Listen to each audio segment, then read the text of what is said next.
This NBA season is shaping up to be one of the greatest of all time because the new season of the documentary Starting Five has revealed even more of what it's like being one of the best players in the NBA. Starting Five is the best NBA documentary of this year. When a show goes behind the scenes, you might expect some locker room footage, some new angles on highlight plays, and direct promotions by the athletes. But for the second season of Starting Five, they hit a home run because they were able to secure both superstars for the NBA Finals teams and a few aging players at different moments in their career. They were able to secure Shai Gilgeous-Alexander, the superstar face of the champion Oklahoma City Thunder, Tyrese Haliburton, the face of the Indiana Pacers who faced off against the Thunder in the NBA Finals, Kevin Durant, NBA legend, some people believe the greatest scorer in NBA history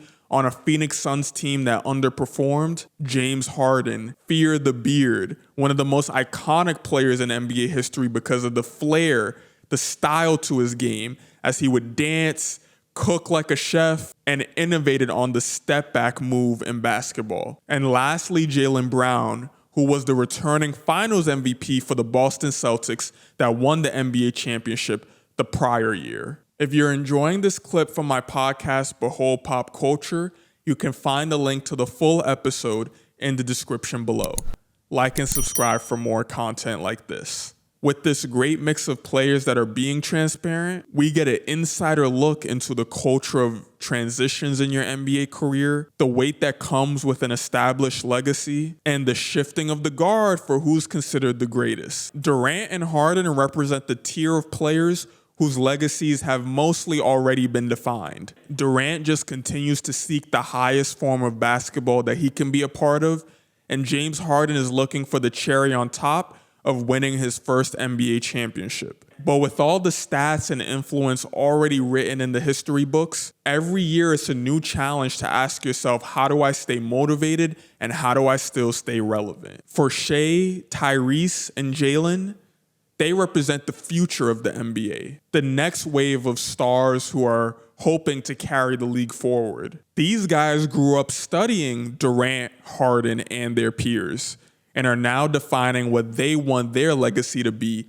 in the league. So the show captures the tension, the torch being passed, the old guard making sure they close off their chapters on good notes, and the new guard learning what it's like to shoulder these expectations. Like season 1, we get to see their families, quiet moments of struggle, and pressures that don't show up when you just look at the box scores. When you're thinking, man, Durant hasn't been looking good these last couple of games, he's thinking it too.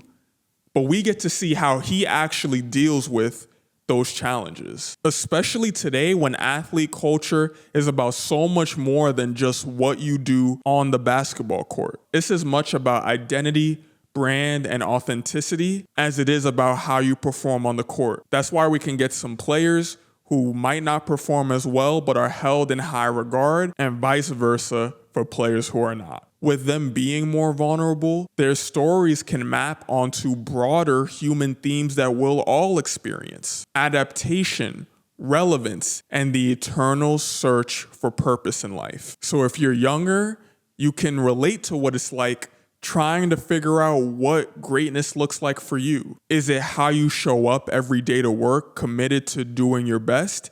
Is it how you treat other people? Is it what you give to the world with your art and perspective? For people later in life, how do you want your legacy to end? How do you want to pass on information to those coming behind you? Or how to stay relevant with AI seemingly threatening millions of people's jobs? Getting to see how these basketball superstars face these challenges might spark something for an experience that you're personally going through. As basketball fans, this series is one of many things that are erasing the barrier between fan and athlete. We no longer just spectate their highlight reels. We get context, vulnerability, and narrative arcs. How I view Shai might have previously just been through watching him play games, but now seeing how he treats his teammates behind the scenes, how he treats his family can elevate my respect for him.